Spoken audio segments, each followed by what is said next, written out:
தயவு செஞ்சு குடிச்சு உங்க உடம்ப கெடுத்துக்காதீங்க. இந்த சாராயம் உங்களை மனுஷனா இல்ல மிருகமா மாத்துதுன்னா நேற்று நாள்ல நியூஸ்ல வந்து ஒரு செய்தி என்ன தெரியுமா? சாராயம் குடிச்ச ஒரு மனுஷன் தெருநாய் கூட உடல் வச்சாங்களாமா. சாராயம் குடிக்கிறதுனால ஒரு மனுஷ சுபாவமே மாறி போகுது. இன்னைக்கு சாயந்தரம் அடி குடிச்சிருக்கிறீங்க, இன்னைக்கு சாயந்தரம் உங்க வீட்டுல நடக்கிற காரியத்தான் சொல்லட்டுமோ, உங்க மனைவி கிட்ட காசுக்காக அடிக்க போறீங்க, கண்ட கெட்ட வார்த்தை பேச போறீங்க.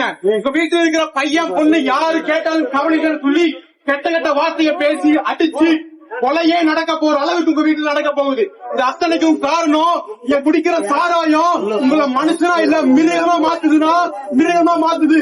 அது மாத்திரம் இல்ல, இன்னைக்கு போய் பாருங்க எத்தனை பேர் குடிச்சு கேன்சர் வந்து பட்டுருக்காங்க தெரியுமா?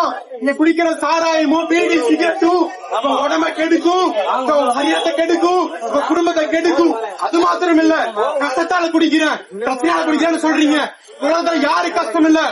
பிறக்கும் போதே எத்தனையோ குழந்தைகள் அனாதைகளா பிறக்கிறாங்கன்னா, அனாதைகளா கைகால் இல்லாம கண்ணு தெரியாம அப்பா அம்மா இல்லாம உடம்புல எத்தனையோ பிரச்சனை குழந்தைகள் எல்லாம் பிறக்குது.